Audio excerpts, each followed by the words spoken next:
Good morning, everybody. Welcome to a very, very early Friday edition of the Uninformed Fan. We are here. We are live. We are brought to you by Thomas Memorabilia, thomasmemorabilia.com. Thank you very much for checking out that website.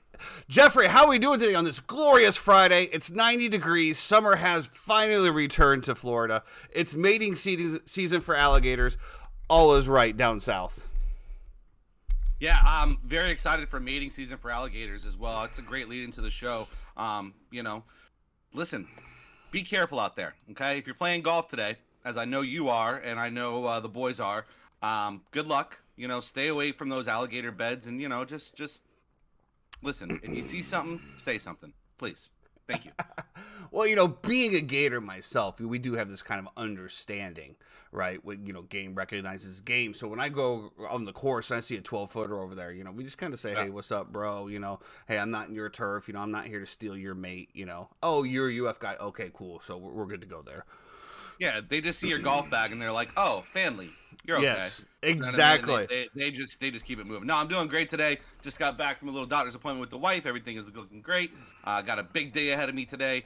Gonna be one of those long days that we have, man. We're here to grind time, grind season. We're here to spring break, baby. Hospitality, Orlando. Let's go. O-Town! Well, speaking of things heating up and getting very, very interesting, we are full swing into March Madness. We are down to the nitty-gritty. We are down to the time when things get really, really, really spicy. And we saw some really, really great games last night. We're going to start off with Kansas State versus Michigan State, which ended up going to overtime. Quite a game. I know I had the Kansas State in this one. You're rooting for Tom Izzo and could be, towards the end of his career, final games. What a game. It was just a great, great game. I was a little bit shocked at Kansas State, the way that they ended the overtime. I'm sorry, the regulation. And I do believe they still had like 15 seconds left on the clock, something like that. They still had some time on the shot clock. The dude chucked one up from basically the logo, that had no shot of going in. Gave K-State the opportunity. They drive down there. Boom. Get the 2-pointer, tie the game, we go into overtime. What was your thoughts on that game, my friend? I thought it was phenomenal. I mean, you talk about the starting, and getting going on this Sweet 16, and just to have such an epic game like that, I thought it was absolutely incredible. I think when you look at this game, listen, regardless of what Tom Izzo says, I thought Michigan State played out of their minds. I thought they made huge key shots, really good three-pointers, clutch plays. When it comes to that specific play, I felt like, listen, you're up, the clock's winding down, and yeah, the kid took a shot. Listen, we can be critical of that one play, but if we're going to talk about the game, it goes no further than what Marquise Noel did last night. You're talking about he had an NCAA tournament record in terms of most assists ever in a game. He also played 43 minutes. 20 points, 19 assists. The epitome Kid balled of a out. gamer. Kid balled out. To do it in the Garden, where he's from in New York City, was absolutely incredible. He turns his ankle early in the second half, and I heard Charles Barkley refer to this. I want to give him props on it. He said it was very Willis Reed-esque. In a week in which Willis Reed died, to have a kid from New York who steps in, turns his ankle, you think he might be out the rest of the game. He's literally comes back in, he's running up the court on 1 foot after, hitting a big clutch three. When the time was winding down, he kind of just took the ball, threw it up, banked it in for a three-pointer in a time when Kansas State was reeling a little bit after they had been up. The kid played out of his mind. We can look at the certain aspects of the game as well, too. I thought Kansas State was phenomenal. We're all going to talk about the play where it's a tie game. You're sitting there, you're dribbling the ball. He's yelling at his coach, saying, don't call a timeout. We got two, blah, blah. Keontae Johnson with the backdoor cut. They killed them on slip screens yesterday. That was the most incredible thing to me, is that Izzo didn't have his guys ready for that. The slip screens to me were incredible. The backdoor cuts that they had. Keontae Johnson throwing the ball off of a player out of bounds to himself, getting the ball, hitting the layup. I just thought everything in the game was just absolutely magical. I was a little disappointed in Izzo's comments. look, to be 100% transparent, yes, I did say that Michigan State's a great team and Tom Izzo is a great person. I loved Kansas State in this game, though. I literally put my hard and earned money on them, and they ended up coming through for me in the very end. But yeah, I mean, you look at it. I mean, listen, Keontae Johnson plays 45 minutes, plays the entire game. You look at Marquise Noel with 43 minutes. I thought on the other side, Hoggard was really, really good for them, right? 40 minutes, 25 points for Michigan State.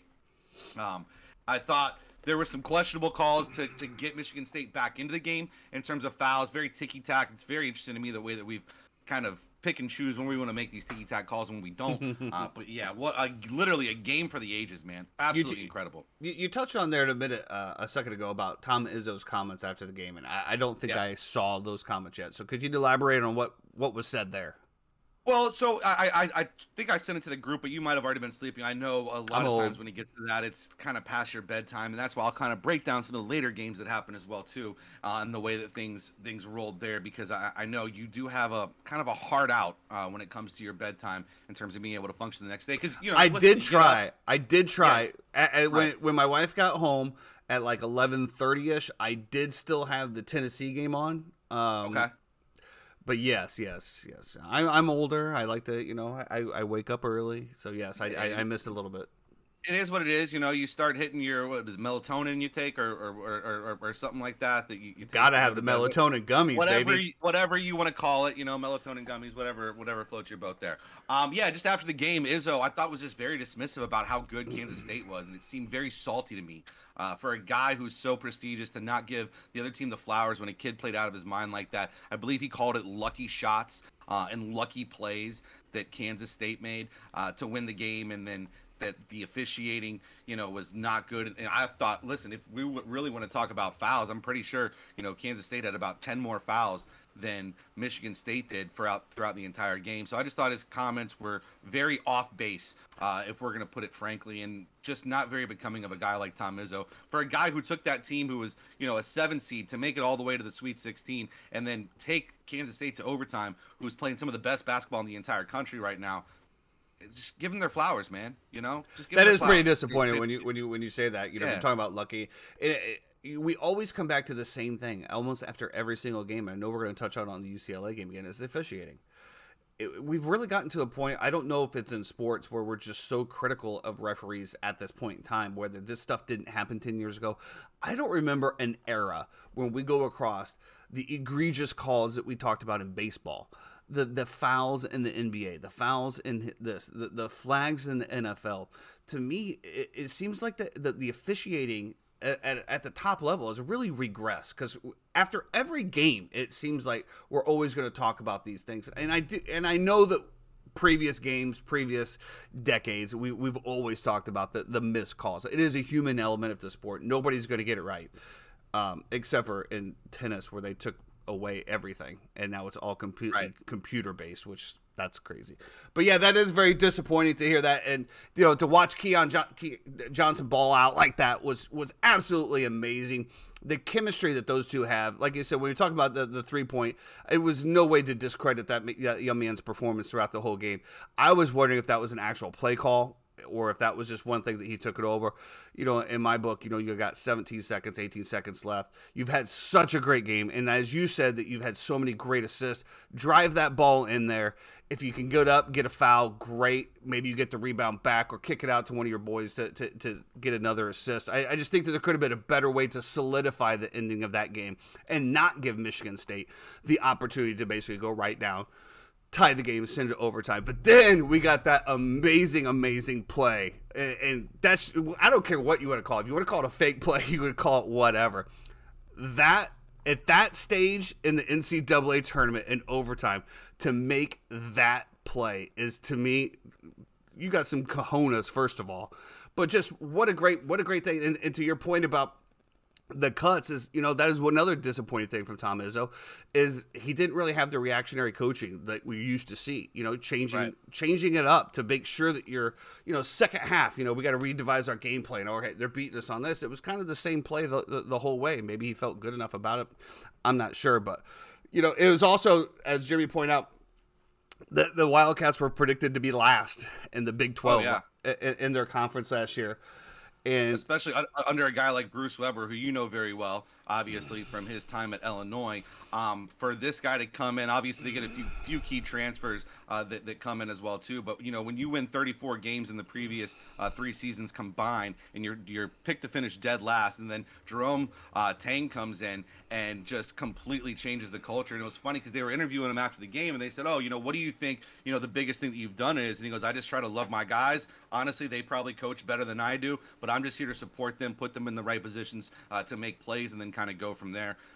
I thought it was incredible, and they're on a roll, and they have as good a shot of any to go ahead and win this national championship. Absolutely. And I think that coaching style works when you have tenured players.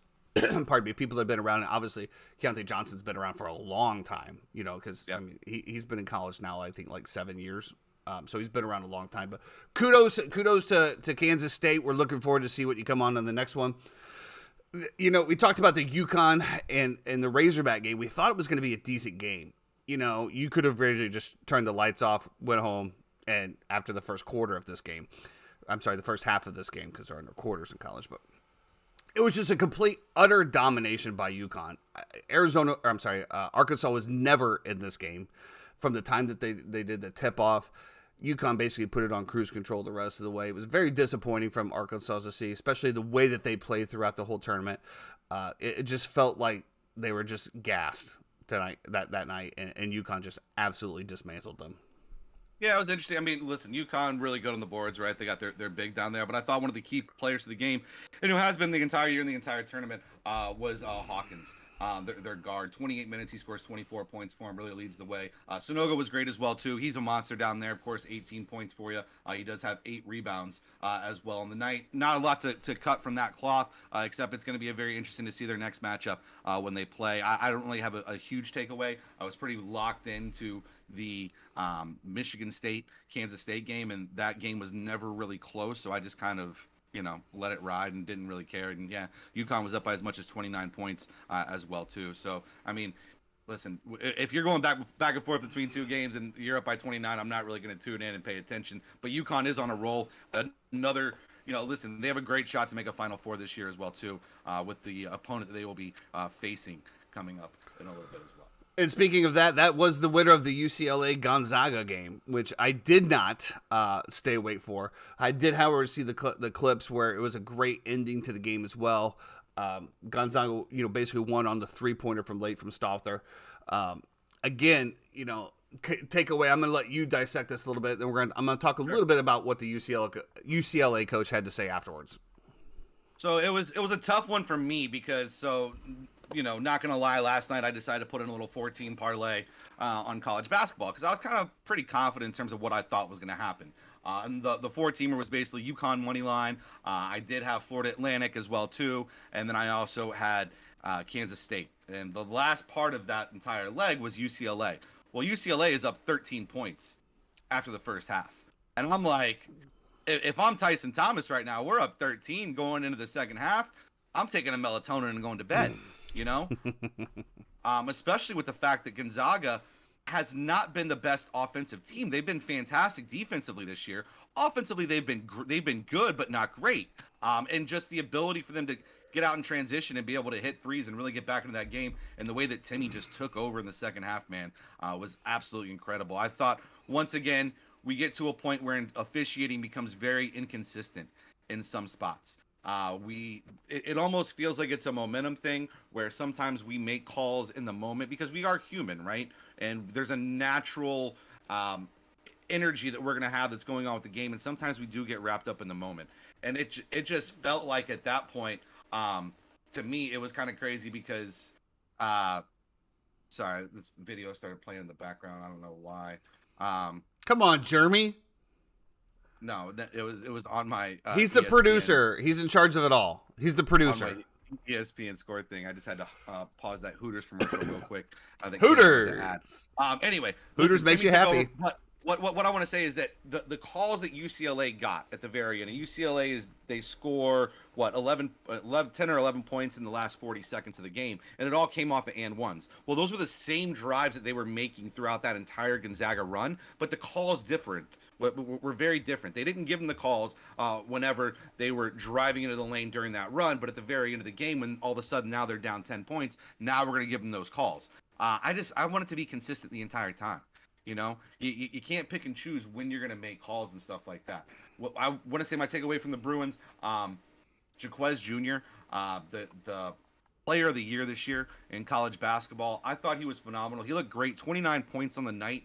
He does play 39 minutes pretty much the entire game. He was in and out at the very end just for defensive purposes, but he does have 11 rebounds as well too.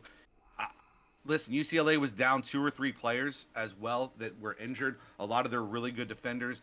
Timmy just kind of took advantage of them inside, it felt like.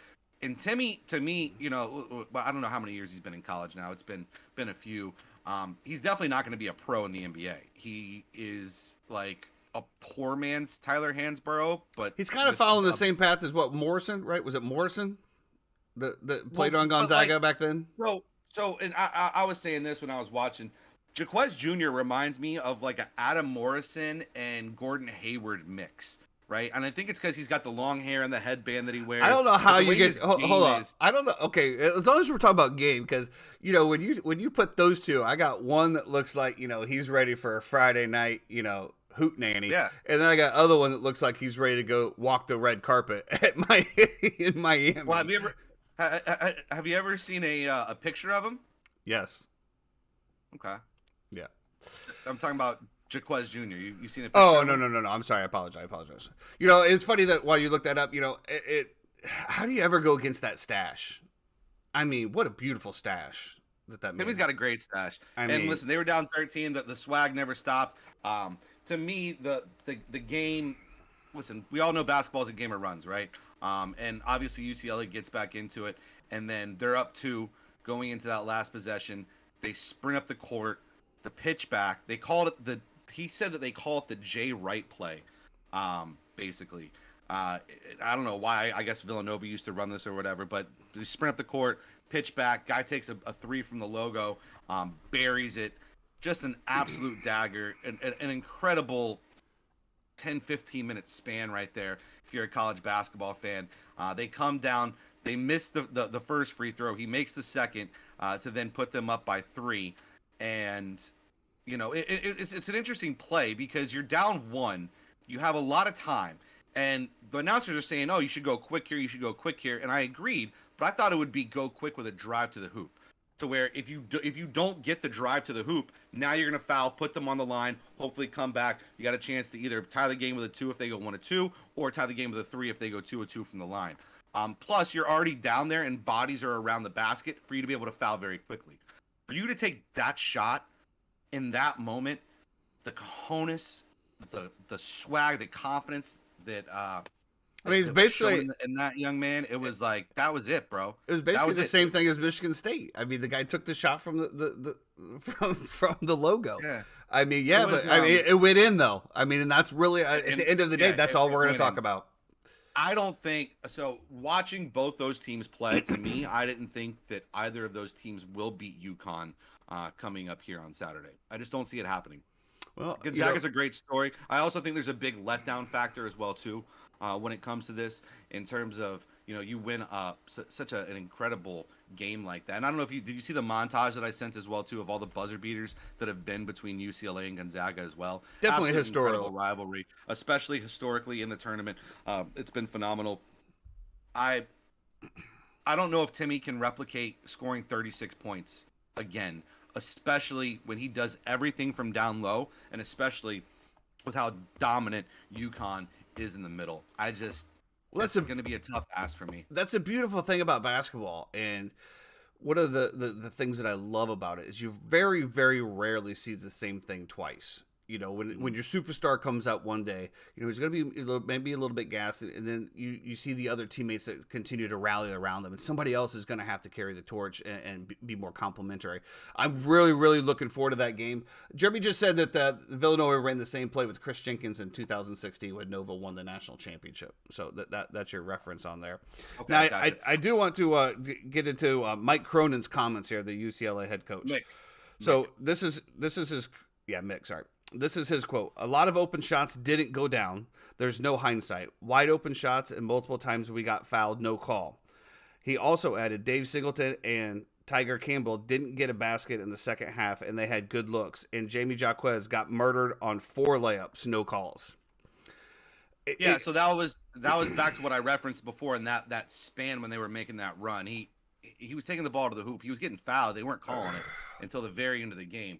I definitely agree with him. I thought Campbell and Singleton were just absolutely nothing burgers last night. And those are two guys, especially when you have the injuries on your team, those are two guys who are supposed to be catalysts to your offense, who have to be out there and who have to, especially with Campbell. The one thing to me that was so crazy is that I felt like UCLA never went up tempo. Every single time they got the ball or got the rebound, it was Campbell just slowly dribbling the ball past half court, setting up a half court set, and then going from there. There was no pace, there was no tempo, there was no ball flow. It was high pick and rolls, screens. There was no flow to their offense. It just collapsed in the second half. That's why you get outscored by 16 points and you end up losing that game by 3. So. And that's just the difference maker between somebody coming up. You played basketball, I played basketball. It's just it's a different animal. Sometimes you're scared to hold the ball. And, I think we saw a little bit that in some of the games, towards the late when these guys are just passing the ball all over, passing up wide open shots because nobody wants to take that last shot. I had the different aspect. I wanted to take the last shot. I just missed it all the time. As a wise man once said, you just got to keep firing, right? You just got to keep firing. Eventually it's going to go in. Miss 100% of the shots you don't take. Exactly. But yeah, so it is very interesting, to see, unfortunately, those guys, the superstars or the bigger guys of the team, the catalysts, the anchors, the people that really had held the team down and lifted the team up all year long, unfortunately came up a little bit short. So they will be facing K-State, right? That's what we just said. And then, no, I'm sorry. No. UConn. No, they'll be facing UConn. Gonzaga UConn coming up on Saturday. So then we're missing is who's going to play K-State. Now, I said from the start that Tennessee was going to own Florida Atlantic. It looked like it was going to start that way from the way that the game started. But then all of a sudden, something happened. The magic of March came out. The magic of halftime. The adjustments, the coaching, and all of a sudden, here we go. Florida Atlantic is moving on, and the Cinderella keeps dancing. Yeah, incredible game. It's funny. I was watching the first half, and when you have a parlay, right? And UCLA's up 13 at this point. I'm like, oh, set it and forget it. We're fine. But the only thing I'm sweating now is Florida Atlantic. They're down 5 at half. Are they going to come back, and am I going to be able to hit this? Or am I going to be able to get like a nice hedge number somewhere, if FAU does cover? Well, by the time FAU decided to come back in the second half and cover, all of a sudden UCLA's lead was gone as well, and my complete hedge was just out the window. There was no room for me whatsoever. When I watched the first half, and I believe I texted this to you and Jeremy, I said, man, Florida Atlantic looks so nervous. And they did. There was no ball movement. Everything was very clunky. There was no rebounding. It was one shot and done, and it was never a good shot. They turned the ball over like 10 times in the first half. It was just all out of sorts. And I said to myself, I don't know what the name of their coach is. Maybe Jeremy can help me out here in a second. But I remember thinking to myself, at halftime, they're down 5 points. They're down 5 points, and your best player in Davis had played, 8 minutes in the entire first half because he got into foul trouble. So I'm like, you've turned the ball over 10 times. You're down 5 points. Your best player hasn't played at all. Tennessee can't shoot, right? The one thing we know about Tennessee, they play great defense, but they cannot score the basket. And I'm like, man, there is a real shot here that FAU can come back and make this happen. I thought one of the biggest strategic points that I saw was the ability to have Davis come down and rebound the ball in the second half. The offensive rebounds, the defensive rebounds, the help that he was able to come and give to Golden, their big center in the very middle, who was getting eaten alive in the first half. I feel like the only way that Tennessee scored in the very first half was from Plopsic, right? The big, huge, tall guy that they had, and then also the kid on the bench, Adu or whatever his name was. They were eating them up on the boards, right? Rebounds, layups, right there, right there, right there. That was basically their only offense. I thought it was an amazing thing, the way that they came out in the second half with a beautiful game plan. They moved the ball well. They fired the ball around. They knocked down more threes. You're talking about one of the best three-point shooting teams in the entire nation. Great guard play. It reminded me of the old Orlando Magic, where you put Dwight Howard in the middle, you put 4 shooters around him, you let everybody kind of go, motion, run everything, kicks, that one kick pass that gets you in a position to be able to attack, get in there, defense collapses, kick it out, wide open 3. Great game from Florida Atlantic. And I want to be honest, because we need to bring in our producer on this topic as well, too. Because I do want to say that our producer, Jeremy Swinson, has been talking about Florida Atlantic for the past month. He's been banging it into our heads for the past month that Florida Atlantic was a phenomenal team. Has he not, Tyson? It's funny you say that, because I go back to the Gap Wedge Wednesday when Country Club Chad called it, and I don't remember shit. So I do believe him on the group text, saying that as well. And, he did bring in some Dusty May, learned under Bob Knight. So, Jeremy, why don't you come on in and give us a little bit of intake here, why you thought Florida Atlantic was going to be able to get this far. And then now, do you see Florida Atlantic being able to knock off K-State? I mean, this is a 34-3 team that ranked near the top in Division I, several key offensive categories, including scoring and long-range shooting. And they have guys that just move around and continue to move around. They've got Elijah Martin, Michael Forrest. They had big threes in transition last night. And here's a key number for you real quick. If you're like to, get down on some numbers. Are you giving us facts right now? Are you giving us facts right now? I am. When John L. Davis is their leading scorer, he had 15 points last night. 15 points was their leading scorer. That's crazy to think. Just that's it. Timmy had 36. John L. has 15. When John L. Davis leads them in scoring, they are 10-0 this year. And they had a 20-game winning streak earlier this season. That's why I was on them. Well, a good friend of mine who works. Let me just say this for, we talked about 34-3. They are playing in the Conference USA. Okay, I just want to point that out. Now, obviously, that's not the strongest conference, but with the leads and the amount that they appear to be winning by, show that they are stronger than that conference. Now, also, in reference to the 3-point, we all know that the 3-pointer is where basketball is now. You look at the NBA, you look at college, it's all 3-pointers. The days of pounding it in the paint are gone. So, to your point, the fact that they are one of the best 3-point shooting teams would give way to, hey, this is a wild card that everybody should know exactly who they are and how to defend. The Owls actually scored 40 points after halftime. It's only what did they say? Just the 9th time this season a team has scored 40 points against the Volunteers, who we talked about earlier this week. The Volunteers are a physical team. One of the players said that they showed, I forget who their coach is, they showed him rugby matches before games, because that's how they like to get down. They're like, listen, we're going to be more physical than anybody. And Tyson, you even said, the Owls, not SEC ready. You said that with 3 minutes to go in the first half, I believe, when Tennessee was just dominating.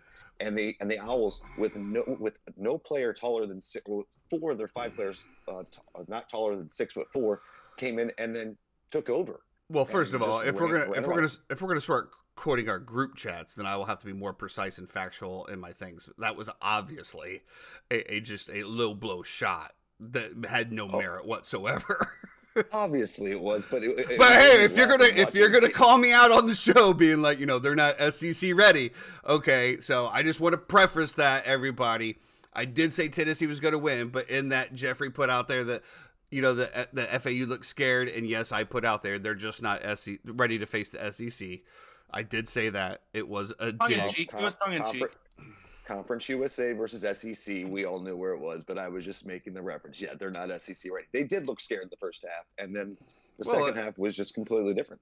It's one of those things, First tee at a major tournament, your stomach's and butterflies. First, tip off at a major game like this, your stomach's and butterflies. And if you're not stomachs and butterfly, then it might not just mean enough. But once those butterflies calm down and they really started to, once the excitement wore off after the first half, probably closer towards the first half, boom, we saw the game that they can play. Absolutely. Not to mention, you are playing in Madison Square Garden as well too.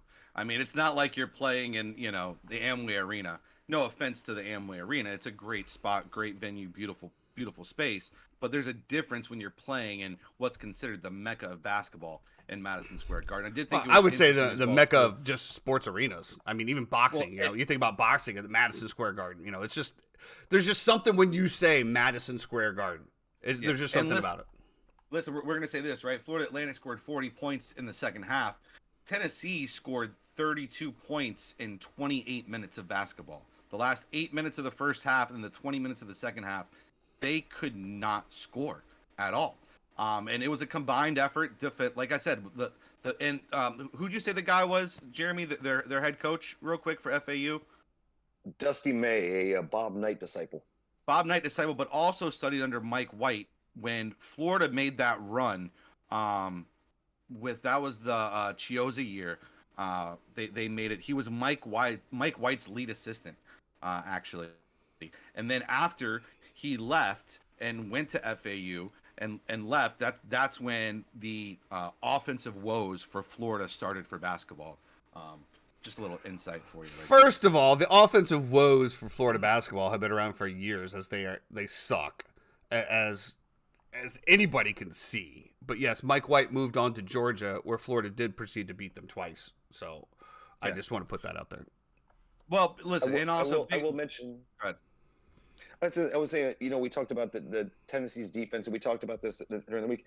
I just saw something real quick. They talk about the 3-pointers. The Owls, it says, I just reading this right now, the Owls outscored Tennessee in the paint. They out-rebounded, and they had more second-chance points and more fast break points. They weren't burying them on the three. They just wanted it more. Them plain and simple. They just wanted it more. You saw it in the second half. They just wanted it more, and that's what you get. That's what you get when you have these teams that have nothing to lose. Like I said, they were getting beaten like a drum on the glass in the first half. But to bring John L. Davis back, and he's so shifty, and for him to just get in there and get those rebounds and really change the game in that manner with second chance points, and it also keeps the defense kind of out of position as well too. When you get that offensive rebound, you one kick, one skip, all of a sudden somebody's open. And they did a great job of just hitting the extra pass yesterday, I thought as well too. Which, listen, Tyson has his own opinion on hitting the extra pass. I love the extra pass. I think it's perfect. I think it's what basketball is all about. Always make the extra pass, kids. So Jeremy, now Florida Atlantic goes up against the steamroll that is K-State, the team that is playing some of the best basketball on the planet right now in the tournament. Do you give your boys from Florida Atlantic a shot against K-State? Now, I'll tell you, Vegas is giving them a shot, as K-State is only a 1.5 favorite. So, I mean, that's pretty good. So, do you give your boys a shot against K-State in the steamroll that is happening over there? Riding a 10-game win streak, the Owls right now, I think, are a team that can win. Now, the one thing that I think the reason Vegas is only giving them 1.5, Marquise Noel, we don't know how he's going to react to treatment today and his ankle. I mean, he played 43 minutes of a 45-minute game. But if you watched early in the second half, and I watched that entire game, he was not the Marquise Noel of the first half. First half, he's old school Jameer Nelson, just flying around Mighty Mouse around all over the court. Second half, whoever he was playing on defense, his man was scoring at will. I think it was Walker was scoring at will. Whenever he wanted, he'd get the ball blow right by him. Can Marquise Noel run this offense for K-State? Yes, we can see that he can give 19 dimes. We know that Keontae Johnson can score it when he wants to as well.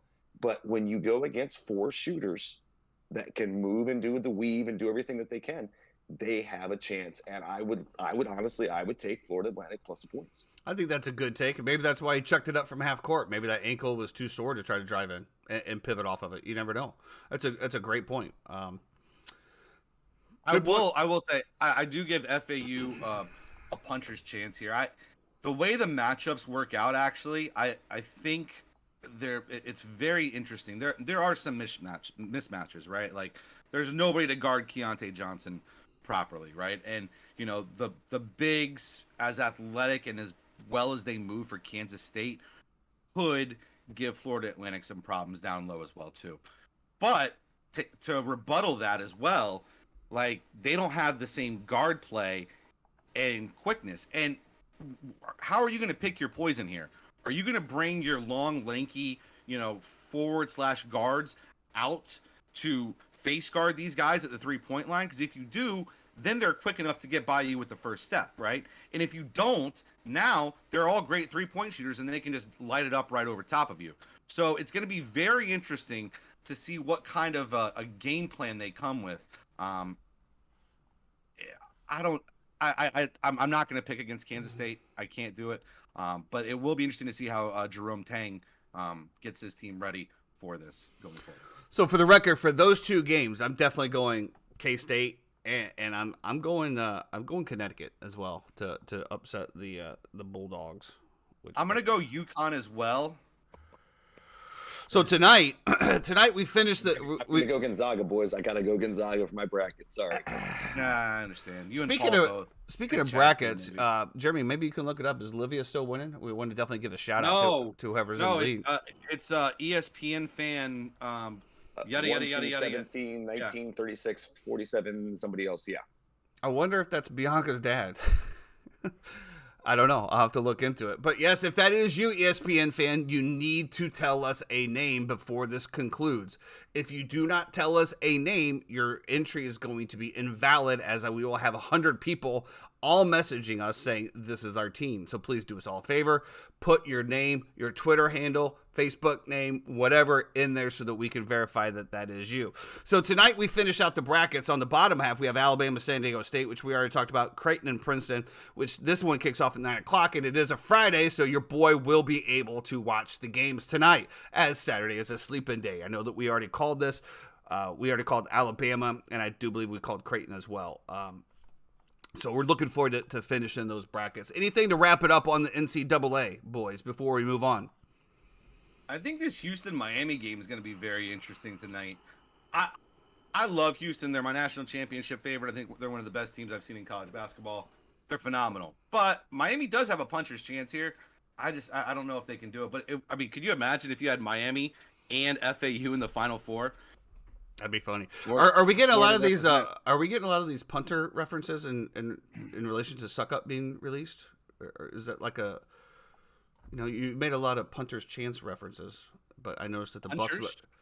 Puncher's chance. Puncher. As in ticket punched.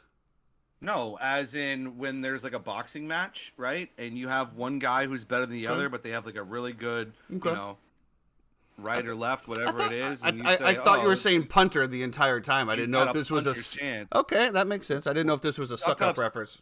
Suck up's not a punter though. He still kicks the ball, Jeff. And you like to leave underlying tones to your things. You're a very deep, complex man, and I'm always trying to unravel the yarn every day of my life. I will say I'm very excited to watch Xavier, Texas. Hopefully I'm off work in time to be able to catch the second half of that game. It'll be great to watch. I think that's going to be just an up and down, back and forth. You should be. That's 10 o'clock. Yeah. And if the previous games go to overtime, you never know. All right, so fingers crossed. God willing. So moving on, one of my favorite events that I always really, really enjoyed playing growing up in high school was match play. We're talking about the PGA match play. We're talking about the the format that the PGA is going on right now. What is the actual name of the event? The World Golf Championship. World Golf Championship. We saw some amazing things. Now, first of all, I just want to explain why I love match play versus stroke play. Stroke play, the players are playing against the course. That is the standard of golf. That's what every amateur is going to play. You're playing against the hole. You're hitting shots that you think are going to put you in the best position to get whatever score you're aiming to get on that hole. And as most people know, professionals don't try to birdie every hole. I know, newsflash, everybody calm down, but pros don't try to birdie every hole. The beautiful thing about match play is you no longer play the course. You're playing the person that's next to you. this is a time when the person next to you hits one out of bounds or hits one in the rough where you think it's going to be really, really bad. You don't necessarily bust your driver down the middle of the fairway and try to get as close. You might hit a different shot. You might lay it back a little bit just to ensure that you're in the fairway to put the pressure on them. I love this format because it goes hole by hole. There's no thinking about the last hole. There's no thinking about the scorecard. If I want to fire at every single pin, I'm firing at every single pin. It's golf in one of its purest forms, in my opinion. We got to see some great matchups. We got to see some good upsets. Ricky Fowler rising from the ashes to take down the number one and Jon Rahm. I mean, we got some really good plays out of this week so far. I know there's been a lot of upsets. I think, Jeffrey, your brackets are a little bit topsy-turvy, which I think most people's are. We saw some horrific putts. We saw a horrific putt from, was that Will Zalatoris that was on that? Yeah. That had me Terrible. flashbacks of my last round when you have a 4-foot putt and he probably hit it distance wise of about 20 feet. And he's lucky it even hit the rim. Otherwise, it was gone. But that's the beautiful thing in match play, right? Is that you're not trying to lay it up to make sure that you at least make a 2-putt. You're trying to make every single putt. So if that means ramming it to the back of the hole, that means ramming it to the back of the hole. We saw an amazing drive out of Rory McIlroy, who wants to scale back the ball as to not hit it as far. 370-yard par 4, knocks it within 3 feet. Wow. I mean, watching his swing yesterday, I would love to see what his core exercises are, because the way that he wraps around and spins that club and gets his body so tight, that ball is just gone. And Roy's not the biggest. And most people know it's not about how big you are. You don't have to be a Bryson DeChambeau. You don't have to swing it like the long drive hitters of the contest. He's a smaller guy, and he just munches that ball. I mean, we got some really. I'm really upset that they're going to cancel this event. I hope that they figure out a way to bring something back. But what is your takeaway so far of the match play that we've seen? It's been incredible. I've been so lucky and blessed to be off the past 2 days too. And I literally haven't left my house. I have sat at home. I have done absolutely nothing except for watch match play and then watch college basketball last night. Also watched the Magic a little bit too. We'll get to that in a minute. I love the format. I love the course for the format as well too. I think because it's so risk reward, there's so many short par 4s. The undulation and everything as well too, and just the difference that you get, it's phenomenal. These guys are hitting. I mean, I watched Jordan hit a 374-yard drive with a 3-wood because he caught the right hill and just rolled it down there. Now, when you give yourself 100 yards in, it's still not an automatic birdie though, because the pins are a little tight in some places. The greens are super hilly as well. I absolutely love it. I don't know if you saw the news already, but Hideki Matsuyama has just withdrawn. So if you do have Max Homa to win the group, I believe he is a lock to move on now and go ahead and win. So, that's interesting. I know Hideki was dealing with a few things before the tournament. I think it's tougher to get yourself to battle through if you lose your first 2 matches, or if you feel like you don't have really that much of a shot, obviously. But well, I think if you lost your first 2 matches, you're basically done, right? So, correct. And then it's like, oh, well, I had an injury coming in, and do I really want to sit here and play this? And I'm gonna go seek treatment. That's right. Usually, exactly. Like so my back today's a little sore. I think Homa just commented and tweeted another bogey-free round today. Exclamation point. So good for him, man. We always love Max Homa. Great guy, deserves everything in the world, but it just is unfortunate to see that happen. Today is going to be an epic day, though. We got some amazing matchups coming up. I see already Shane Lowry's up 3-up on Jordan Spieth. 3-up on Jordan Spieth already. Obviously, we lose that Homa Matsuyama group, but Cantlay Harmon's going to be really good. Morikawa and Day, right? Teeing off at 11 a.m. as well, too. Coming up, Siwoo M. Tommy Fleetwood is going to be a great one as well, too. Yeah, I mean, I just like running through all these. It's just going to be phenomenal. It's just a great day of golf. To me, what the best one of the day is going to be the Jon Rahm Billy Horschel matchup, right? Because basically Horschel can hide. It comes down to points, basically, right? Rahm lost his first one. Horschel drew his first one and then won the second one, so he's got 1.5 points. Rahm only has 1. If somehow if John Rahm beats Billy Horschel, then he'll have 2 full points. But then again, if Ricky Fowler beats Keith Mitchell, he'll have 2 full points. Then you go to a playoff. It's just, there's a whole lot going on. It's Let's go, Ricky. fantastic. It's so much fun, dude. And to get into this aspect of it as well, and this time, is just great. So Why do you think that? It's gonna be a great day. Have we heard the exact reasoning behind why they're canceling this event? So I did read a story on it, and basically they could not come to terms with the golf course in terms of compensation and money and stuff like that. So money. So, yeah, Shocker. money. So let's not give the fans what they want. Let's worry about that. So speaking of giving the fans what they want, old Jeffrey right here is really, really in tune with the Orlando Magic, who are starting to make a little playoff run. I don't know. I don't think so. I have followed this team for my entire life. I'm a big Magic fan, and I have recently adopted in the past 2 months where I find spots that I really love them at, and it's usually when they're, +6, +7, somewhere around there, and a team that is favored to beat them. The Magic have been really good since starting 5-20 this year. If you look at it, they've already have 8 wins above their season total from last year. They still have 9 games remaining in their schedule, and that's with starting 5-20. So do the math, right? They've been playing great basketball. They have what? Why'd you shake your head? I'm not doing math, bro. What's wrong with you? It's not even 11 o'clock yet.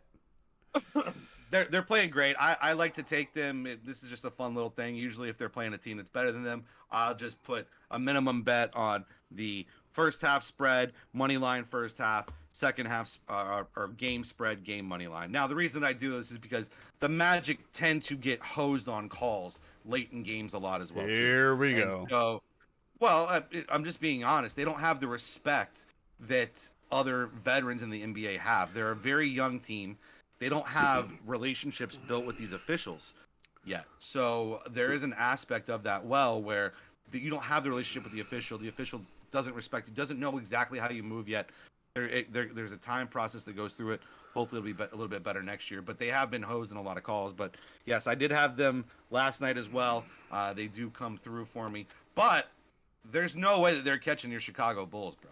We're going to be honest. The Chicago Bulls, with the signing of Pat Beverly, have decided to come out of hiding and have literally took a scene from The Undertaker and have risen from the ashes and now hold the 10th spot. I was extremely, extremely surprised about the energy that Pat Beverly brought into that team.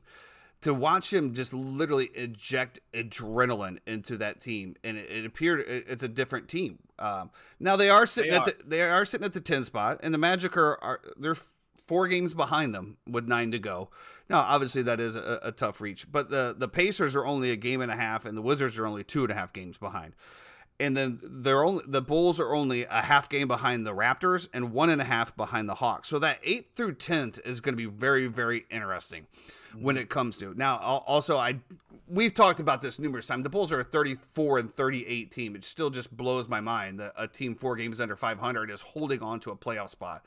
But that's what we want to see, and that's why I really feel that the NBA, especially players, hold no value to the regular season at all, in my opinion. Now, it'd be nice to have the 1 seed, but if you're not going to get up in that echelon, it really doesn't matter. You're going to have to play these teams anyway. It was really, really good to see the Bulls come out with Pat Bev and actually show life, because as me and my cousin were talking about numerous times, it just seemed like this team just isn't it. Zach LaVine, DeMar DeRozan, just that gel. Those pieces do not gel. Now, whether that's Billy Donovan being able to, get these guys on the same page, but as we've all said and know, it's very, very hard when you have superstars that are getting max contracts. They like to play like they like to play.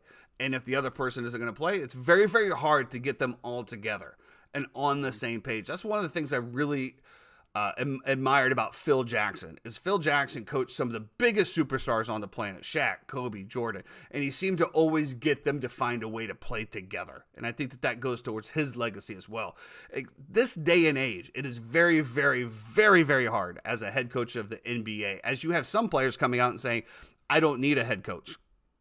or I'm not listening to this head coach. So Billy Donovan has had his hands full all year, which I love this signing. Obviously, being a Gator, he did a lot of great things over there. He did okay in Oklahoma City with what he was given, but I'm very, very, very, very intrigued to see if the Bulls can hold on to this. Now, they did play the Philadelphia 76ers after beating them in Philadelphia and then just got absolutely dismantled without James Harden at home versus them, which, if you know anything about the Bulls and watch them, it's kind of like, the Blackhawks. The Blackhawks go down, score a goal. Within the next 30 seconds, they're giving up a goal on the other end. So it was very, very interesting to see, them just get completely blown out at home after beating them in Philadelphia, which was a great win. It was a very uplifting win. I think I texted you. I said, oh, shit, maybe this team is for real.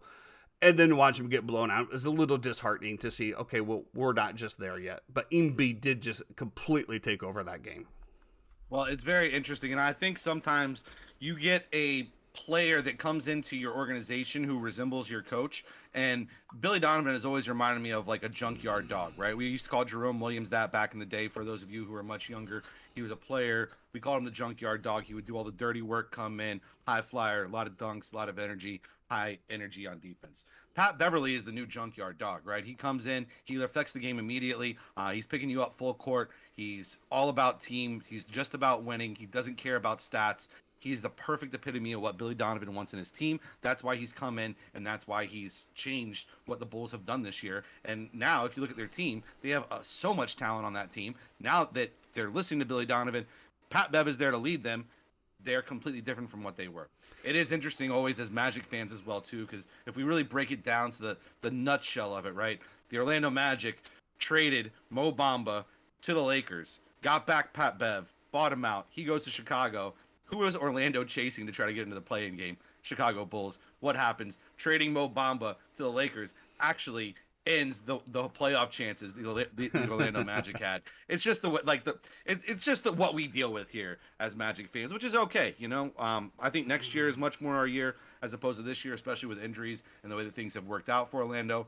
But yeah, it's a great story. And look, obviously, if you look at the East right now, there's not a lot separating, right? You're talking about 39 wins. 36 wins for the Hawks as opposed to the Pacers with 33. That's probably an unattainable thing right there. I don't think the Magic make the playoffs, but if you look at the West is absolutely intriguing. You have a team like the Phoenix Suns, who are in the 4 seed, who are holding home court advantage right now in the first round of the playoffs, right? They have 38 wins, okay? Now, let's go all the way down to the Jazz, have 35 wins in the 12 seed. So 4 through 12 could be completely fluid in the next 10 games. And if you haven't paid attention to NBA this year, start paying attention right now. This is when you want to, yeah. It's about to get really, really good. We talked about this when we saw all the moves that happened, right? For the trade deadline. And we broke down everything when that happened. It is going to get really good. Kevin Durant back. You got LeBron supposedly returning in about a week or two. He's going to be back for the last 3 or 4 games of the regular season. I don't know if that's a good thing for the Lakers, considering how well they have played without LeBron and the identity that they have found, and the way that Austin Reeves have just played out of his absolutely ever-loving mind has been incredible. He's had a Jeremy Lin-esque kind of a play here in the past few weeks. And Anthony Davis has also shown up as well, Absolutely. It's funny. It's almost like when LeBron's not there, AD feels the need to be AD, and it's like, no, AD, you have to be AD all the time. You can't just say, okay, LeBron's here, let me defer to him. LeBron is an old man, sir. You are the superstar of that team. So it's very, very, very intriguing that the Lakers are now up to the 9th seed without LeBron. And like you said, they can be as high as the 6th seed in that with LeBron coming back. Now I know we have like 9 games go, so it's going to be very, very close to see when LeBron, and if, depending on where they're at seeding, whether he comes back at all for the regular season. Because to me, if it has no impact of whether whatever matchup they want to see, I don't think he would come back just to come back. You know what I mean? Well, I think he might wait for the playoffs just to come back a little bit more healthy. Yeah, but let's keep in mind, too, as well, is that you want as much time on the court together to reacclimate yourself with those moving pieces that just came in. You didn't have a lot of time after the trade deadline before LeBron got hurt. So I think they will try to, run him in a game or two, regardless, before the playoffs ramp up, just to try to get a little familiarity with the guys as well.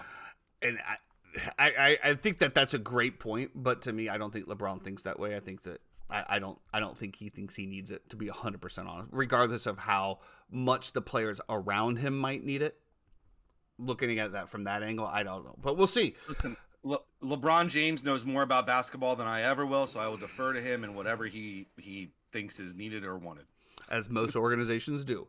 The one thing that really I wanted to talk about today is the Golden State Warriors. Now, the Golden State Warriors have been riddled with injuries this year and last year. They're sitting in the 6th seed as of now. But as we talked about, that 6th seed is up for grabs. Anything can happen over there. Do players, teams, still fear the Golden State Warriors as they did in previous seasons? I don't know if this is even a thing anymore. When you say fear, I don't think anybody nowadays fears anybody else. Not like it was when you went against a Jordan or a Kobe or a Kevin Garnett or a guy with a killer instinct like that. I don't think there's fear in the NBA at all. I think every NBA player thinks that they're the best player on their team and that they deserve all the shots and so on and so forth. I will say that the detriment of the Warriors this year has been their road record. It's historically one of the worst records on the road in the history of the NBA. And so, yes, they are the 6th seed. And yes, they haven't played up to Warriors standards this year. But if you're telling me as the Sacramento Kings, you're going to go into the first round of the playoffs playing the Golden State Warriors in a 3-6 seed, who do you think Vegas is favoring in that matchup? Probably the Golden State Warriors. Probably the Golden State Warriors, right? We've seen them do it before. I think we'll see him do it again. Steph's back with Steph and Clay. Draymond, go ahead. Jeremy just chimed in. They are 9-29 on the road. Yeah, 9-29. Yeah, it's like one of the most historically bad road records in the history of the NBA. So, which is also a thing as well, too, right? We're going to talk about that. They probably need to get into so. Phoenix has 38 wins. Golden State has 38 wins, but they're a game back because you're talking about Phoenix has 2 less losses than Golden State. But if that flips, all of a sudden Golden State gets home court. Well, now you're talking about, they're pretty much getting out of the first round, right? Because they have the home court advantage. And, if you steal one on the road now, well, now you're going way above what, your median average is. So. I just think that, we talked about the Golden State Warriors of the past, right? When we had Kevin Durant and even the year after that, there was always something about going to their stadium and playing, obviously. Mm-hmm. And the record still shows that they have such a great presence there from the fans that continues to lift that team up at home. However, I just think that the play is not the same level. Obviously, you don't have Kevin Durant. You have Draymond Green, which to me, Draymond Green is a very, very interesting. He reminds me a little bit of Rodman back in the days, right? Loves to run his mouth, loves to talk. Disruptor. He's a disruptor. He gets in, gets out. He is also getting up there. So I think if you take Golden State out of home and you get them out of that environment for the playoffs, do not allow them to have home court advantage. I think I'm taking whoever they play. It's an interesting concept to think about. A lot of fluidity still left in the NBA in the last 9 games. It's going to be a great run. It's going to, again, buckle up. So speaking of drama, all right. Yes.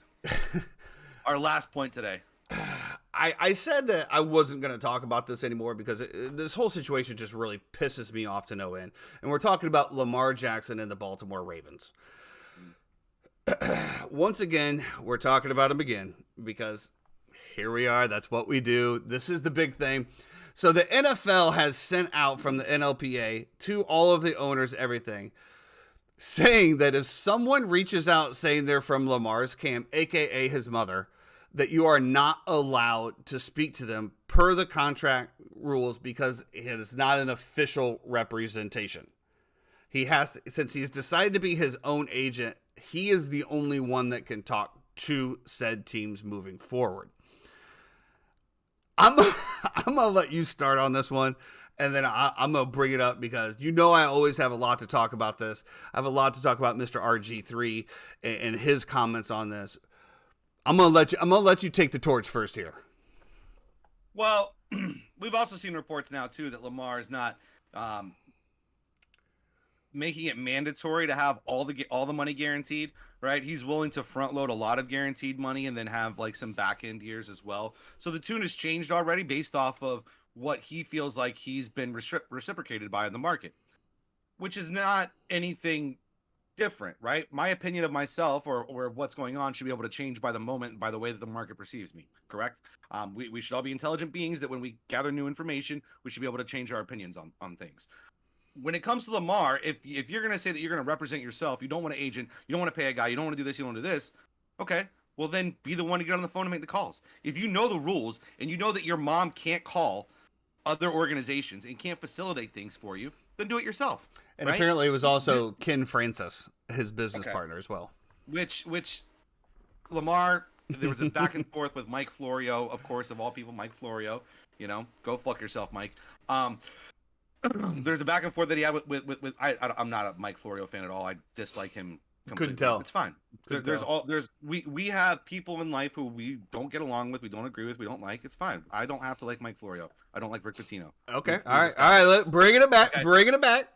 Now, so listen, when it comes to Lamar, right? He says that this guy has never reached out to try to negotiate anything for him to another team. He's adamant about that. He just put it on Twitter, stands by his word, blah, blah, blah. My thing is that if you're going to make this statement that you want to represent yourself, you don't want to pay an agent, you don't need anybody to facilitate anything for you, then do it yourself. Call the Falcons yourself. Call the Washington Redskins yourself. Call the Ravens yourself. Call whoever. If you're going to put this energy out there and say that this is how you want to go, and we've been here supporting you, Lamar, we agree. You deserve to get paid. You deserve to have a market. It's not fair them colluding against you. We 100% agree with this. But if you're going to stand on this hill, go through with it. That's all I'm saying. And if not, then hire an agent, okay? And have somebody negotiate a contract for you. And if you're worried about the points the agent's going to get, put the points into the contract anyway. Say, listen, you can sign with me, but I'm only going to give you 1.5. I'm not giving you 3%, or I'm not giving you 10, or I'm not giving you whatever. You know, like, work that out. So, yes, I did see where he did tweet, "Stop lying, that man never tried to negotiate for me." And it is what it is. But, you know, I think, okay, here we go. My biggest issue, once again, is we're sitting here, we're talking about a man's career. We're talking about basically his reputation and all of that comes with that. Now, the only thing that we know is speculation. The beautiful thing about an agent is an agent will leak contract details to the public, to the teams, to everybody out there so that we know how you're being disrespected. If I have to watch RG3 get on one more damn talk show and talk about how this man is just completely disrespected, I'm going to lose my mind. You have no idea what has been offered because it hasn't been leaked. There's nobody that's come out. The only thing that came out the very first time is something in the neighborhood of a 4-year contract with only $135 million guaranteed. We can all say that that is low based on the current markets of Aaron Rodgers at 160, Kyler Murray, I believe, at 155. And Russell Wilson, I believe, is right around 150 million guaranteed as well. So to say that Lamar Jackson isn't being appreciated at 133 or whatever that number is to say, okay, yeah, that's a bit off. But in any contract negotiations, I don't walk in and give you my top dollar right off the rip. What would be the point of that? Why would I walk in and say, I'm going to give you 170 million completely guaranteed? He has came out repeatedly and said that he wants Deshaun Watson's contract. He wants a fully guaranteed contract and he's not settling for anything less. Okay, that's great. I think that you've started to figure out that the Deshaun Watson is going to be a one-off. The Cleveland Browns are a pity organization. They are a bottom feeder organization that will do whatever that they can to try to become relevant. It's not working. Deshaun contracts is not working. They've already restructured it to reduce their cap level. So here we are again talking about how Lamar's not getting paid, how Lamar's not getting disrespected, how he's not even getting offers. Lamar, you set the table. And I don't think anybody's talking about this. At any certain First Take, any of these shows, nobody's talking about this. The fact that he said he wants a Deshaun Watson contract. Now, as you pointed out, it is in human nature. And once you realize, oh, shit, I'm not going to get that, I need to reverse my psychology and I need to reevaluate. It's like when you're selling a home and you ask for $1.5 million and the market's $900,000.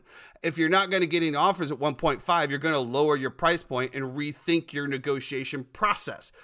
The thing about all of this is that continues to baffle my mind and really get my panties up in a bunch is nobody knows what the hell they're talking about. We're just sitting up here talking about, well, this man has no credibility. The Ravens organizations are trash. The NFL is colluding against Lamar Jackson. Nobody knows because nobody is telling because nobody has any information to leak. If you're that disrespected by something and you're getting collusion to be pushed out of the league, then tell us what the offer is. What's the offer? If you want us to be on your side, what is the offer, Lamar? What is the ongoing negotiations? If you want us all to get behind you, rally around you, we all said that you deserve to be paid. There's nobody that's saying that.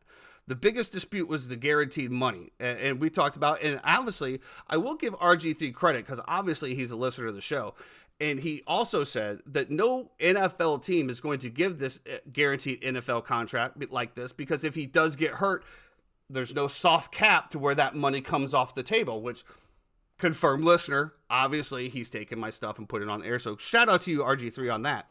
However, nobody knows, but yet we have public figures, we got people that are respected in the industry talking about how disrespectful it is for him not to get an offer. You don't know.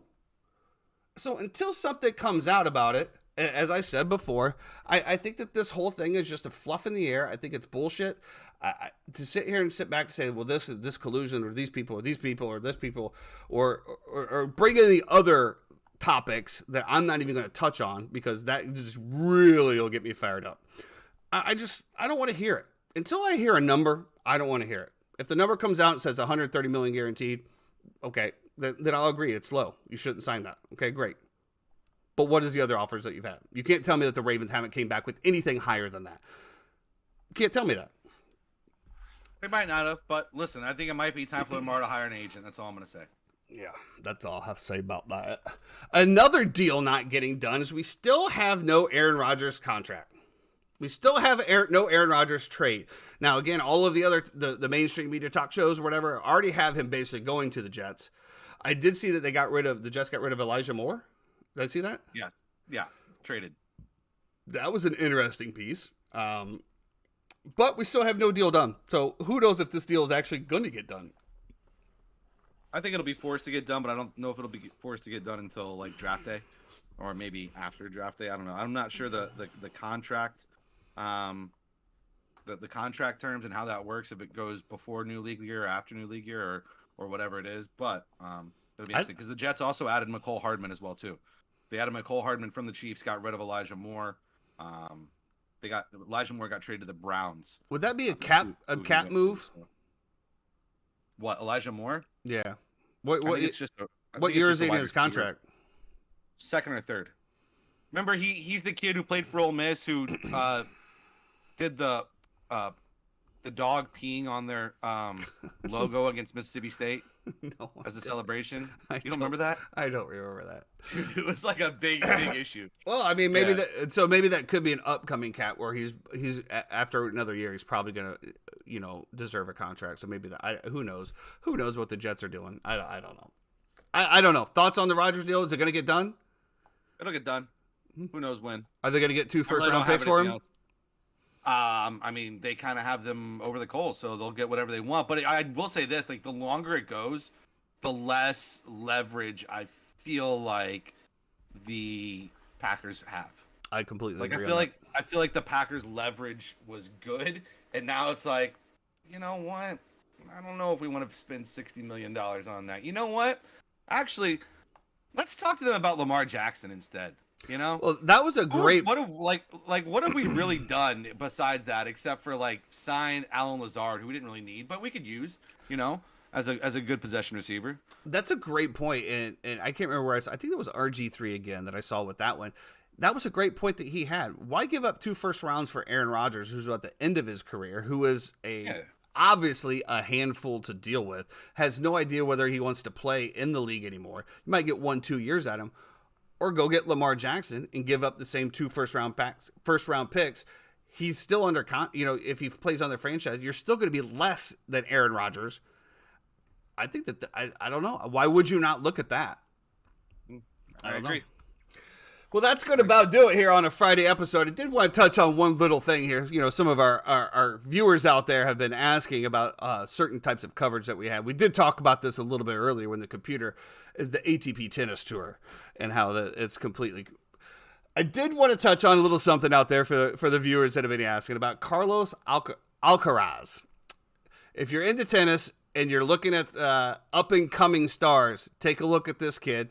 He's projected to be the next Djokovic, the next superstar of tennis, who looks to be dominating moving forward. So if you're into tennis, I highly recommend that you check out this young man and look for any type of action that you can get on him, because it will pay off in the end. With that being said, it's Friday. It's Golf Friday. We are going to attempt to get out there and hit the range today, see how it goes. We're going to knock down. You guys have fun. We're going to knock down poly par putts and country club Chad and beat him into submission tonight. So we're gonna do a best ball format. Or are we doing 2-man scramble? You and Jeremy versus Paul and Chad. Definitely be no scrambles. Got to play your own ball. So we'll see. Who knows? I have no idea. You said Paul's a player, right? Yeah, I mean, you're playing like 2 of me or slightly better than me. Well, you beat me the other day, so I think I need to get strokes. Even a blind squirrel finds a nut every once in a while, Tyson. That is true. But you know what? Own it, because you earned it. I gotta go to work. Appreciate it, everybody. Have a great weekend. Enjoy the weekend. Enjoy the tournament this weekend. We'll be back on Monday at the normal time of 11 a.m. We'll see you then. Everybody have a great weekend. Thanks for joining in.